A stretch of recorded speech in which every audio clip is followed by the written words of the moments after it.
Morning guys. So ito na po ang ganapan ngayon dito sa amin. Hanggang sa mga oras na ito, mag-aalis kayo na ng umaga ay patuloy pa rin po ang napakalakas na ulan. Pero hindi na po ganun kalakas ang bagyo. Medyo nagbago po siya mula kanina alas 4 ng umaga. Pero ang buwas po ng ulan ay patuloy pa rin po. Kaya po mula kagabi na alas 10 ay patuloy po ang buwas ng ulan. Mapapansin po ninyo po yung mga nasira po nung malakas na hangin kaninang araw ay sobrang lakas po talaga ng hangin. Hindi ko lang po alam sa gawing labasan namin kung ano po ang kaganapan. Pero dito po sa amin marami po siyang ipinuwal na mga puno, mga nasirang bahay.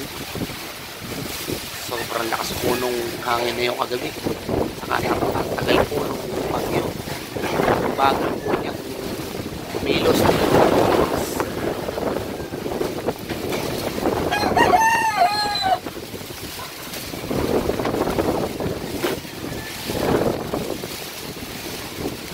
Sana lang po ay tumaas ang ilog dahil ang dami po pang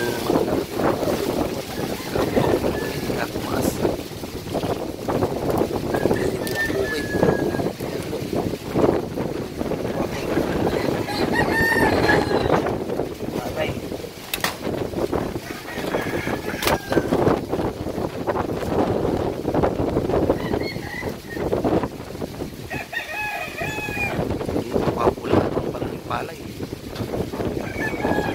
So kawawa na naman po ang ating mga magsasaka.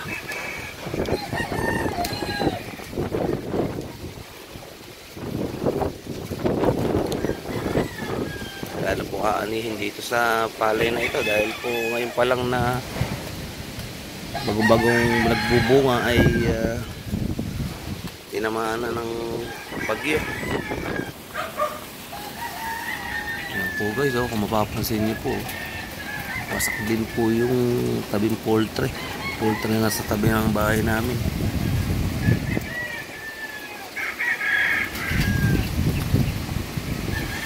Ang nakakalungkot po nito, kamukha po itong tanim na palay na bago-bago pa lang pong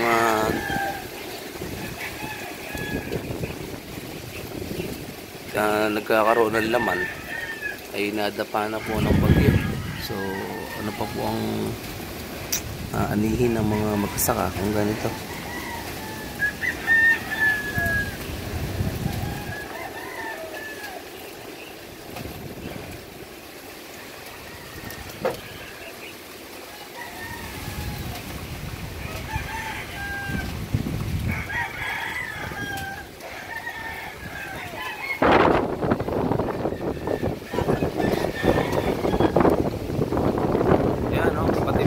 Bagong team dito sa amin.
Bago lang po ng jeep na yan, mga kapatid. Nagibahan.